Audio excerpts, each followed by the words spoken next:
Hello, all of you vaingloriously wonderful people. Astroneer has been updated to version 1.9.8, and while there's no fancy title like Creative Update or Wanderer Update to go along with it, don't dismiss this recent game update as insignificant. Let's take a quick look at what's new and what's changed. Now, there's no new objects or adventures in this update. Instead, patch 1.9.8 focuses on quality of life and performance enhancements. On the quality of life side of things, hot swap functionality has been introduced. You can now swap an object you're holding with one that is currently occupying a storage slot. This will help when you're trying to organize resources and other objects, or if you just want to quickly mess up a friend's neatly organized collection. Shredders have gained the ability to convert even more stuff into scrap for the trade platform. The extra large shredder can now shred all tier 3 and smaller objects. The large shredder can handle anything T2 and smaller, and the medium shredder can handle all T1 objects. So now you can get rid of most of the objects that you are no longer using, and you can scrap even more of the debris that you find cluttering out the planets. I'm really glad that I can finally get rid of all the stuff I can no longer use. Now if only I had a shredder for tier 4 objects. Vehicle air controls have been updated to allow you to toggle between controlling yaw or roll while midair. On keyboard, just hit left shift to toggle the controls, or X on an Xbox controller, or the square on a PS4 controller.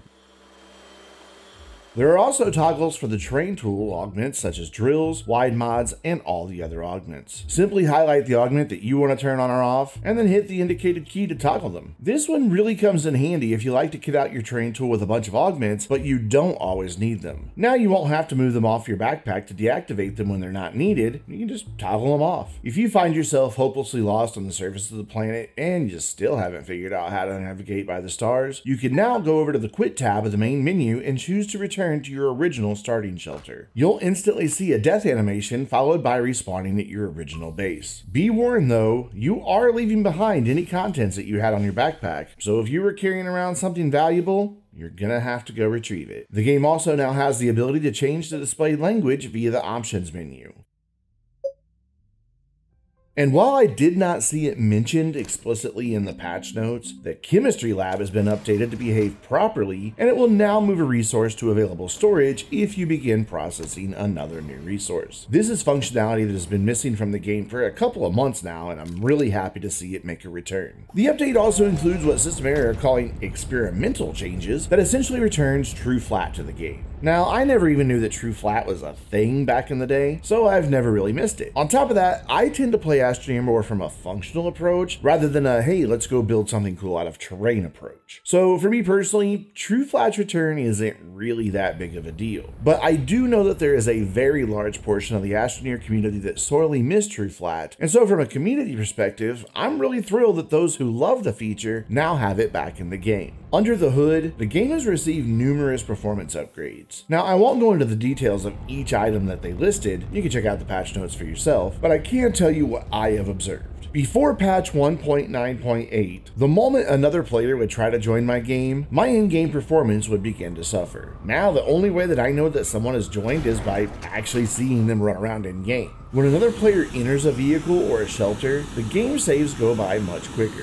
They do still introduce a temporary bit of lag, but it has been significantly reduced. And whether solo or in multiplayer sessions, performance while playing particularly large save files is much better. One of my largest saves would see a 30 to 40 frames per second drop when I played, but now it barely drops even 5 frames per second over a fresh save. All of these performance enhancements has resulted in a much smoother, more enjoyable gameplay for both clients and hosts in multiplayer, and it means we do not have to suffer through low frame rates and laggy response times in our more established saves.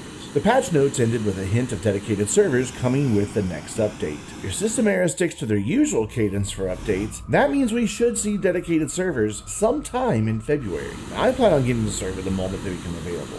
I mean, Astroneer is fun with 3 other friends, so it's going to be even more fun with 8 total players. Plus, I am really looking forward to having a server available for the Astroneer players in the Vainglorious community. Speaking of community, before I wrap up this update video, I want to share a few details about a project that I've begun work on. Starting sometime in February, I'll kick off a new video series called Astroneer Academy. This 24-part series of 10 to 15 minute video courses will provide easy to follow guides on every aspect of Astroneer, from the basics of just surviving your first day in basic base building, all the way through some of the fun that you can have in creative mode, and even how to unlock all of the achievements in the game. Now, my goal for this is for it to be a true community effort, and as such, I'm going to be reaching out to several expert level players in the Astroneer community and ask them to contribute their best practices, have their own voiceovers and short pro tip segments, and more. If you'd like to be a part of this video series, just hit me up on Discord, on Twitter, or via email. I really want to see the Astroneer Academy video courses be a true community effort, so I hope that you'll be involved. But back to the latest update for Astroneer to wrap up. I know that not everyone can get excited over quality of life and performance updates, but for me, I think such updates are just as important as adding new content to a game. Personally, I would not mind if Systemera made quality of life and performance enhancements the focus of every other or even every third update. But what do you think? Has this update breathed new life into the game for you, or would you have rather seen something else? Leave a comment down below with your thoughts. And until next time, I'm Brandon, reminding you to stay vainglorious.